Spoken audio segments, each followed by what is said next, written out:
What's going on, everyone? This is FeaR Eli, and this is my fourth installment of War Stories.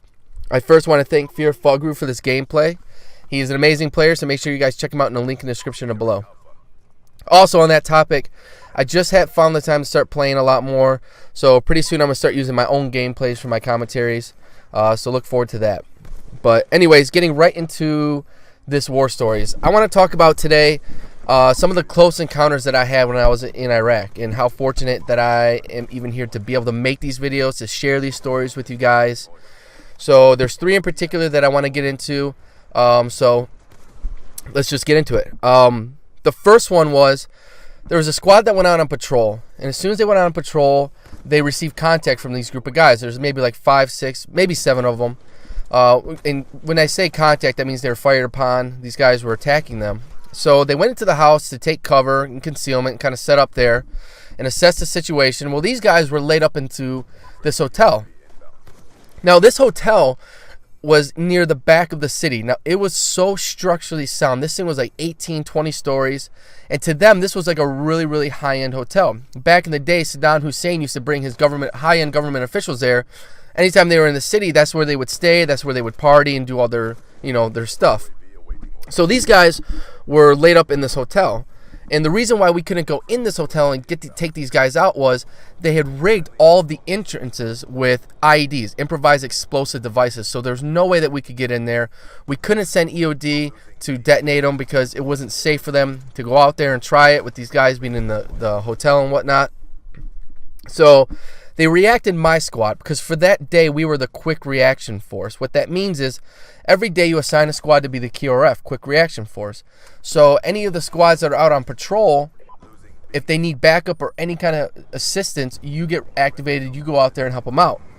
So we were activated, and we actually set up in a house that was on the other side of the hotel so that we can kind of create, kind of surround them a little bit. So I mean, we received some gunfire, we shot at them a few times, but it was really ineffective because these guys were pretty smart. They would pop out one window, they would shoot at us, pop back in, they'd run down the hall like 6 windows over, pop out there, go downstairs. I mean, they're all over the place, so we couldn't really pinpoint where they were going to be. So it was really ineffective. So we got orders from higher up to just to level the whole hotel, to call in air support. We're just going to level this hotel, take them out, take the IEDs out, and just be done with it. So they called in for air support to drop 2 200-pound JDAM bombs on this hotel. Now, these are 200-pound explosives, and these things did a flyby. They dropped the bombs on there, and it literally did nothing. Maybe cracked the outer wall just a little bit, but I mean, that's how strong these buildings were. So we were like, all right, you know what? We're going to call in one more 500-pound JDAM, see what that does, and we'll just assess it from there. Well, somewhere along those lines, somebody miscommunicated, because when you call in air support, you want to give the grid coordinates of the place that you want to drop the bomb on. When somebody accidentally gave them the grid coordinates of the house that we were actually in. So I'm sitting there waiting for this bomb to go off. Our whole squad's in there, and the only thing I remember when the bomb dropped was this ball of flame that just shot right through the house. It knocked me out. I mean, I came to pretty quickly. When I came to, there's ringing in my ears. There was dust everywhere. And when the dust finally settled, there was actually no house left. The entire house was gone. And the craziest part about it all is not one Marine was hurt. I mean, we had bumps and scrapes and bruises and stuff like that. But other than that, no serious bodily injuries. Like, we were all fine, and everybody thought we were dead. There's actually a video of it, and I tried to get a hold of the guy from the other squad to try to get a hold of the video, but I couldn't get in contact with him. But if you saw the video, you would instantly think, wow, these guys are dead. But needless to say, we ended up just backing up, dropping like 1,000-pound JDAM on it, taking out the hotel and whatever, carry on with our day. The next one I want to talk about this was the last patrol that I went on. The very last patrol I went on in Iraq. We left the wire, which is, as soon as you leave the forward operation base, they call it the wire. Like, you cross the wire, you go out on patrol. Well, as soon as we crossed the wire, step out on patrol, we turned this corner, and this ID instantly went off. It was like kind of like tucked in the corner of this wall. It went off, knocked me back, knocked about 4 or 5 of us back, and as soon as it went off, I felt like something hit my neck, like a punch, like someone punched me in the neck. So when I was laying on the ground, and kind of coming to from that, the first thing I thought was, oh my God, I got to check my neck, make sure there's no blood there. So I stuck my hand down my flak jacket, pulled it out, and there's no blood. So that was a sigh of relief, They rushed us back to our forward operation base just to double check, make sure we're all okay. When I took off my flak jacket, there was actually a piece of shrapnel that was like maybe 3-4 inches long stuck in my throat protector. This thing had ripped through my neck guard and stuck into my throat protector, like right over where the jugular vein would be. And the thing that's crazy about it is I never wore my throat protector because it was so hot there that most guys, we just take it off because you can move your head more airflow through your flak jacket. But since it was the last patrol, I'm like, I'm gearing up, baby. I'm wearing all my stuff. No chances today.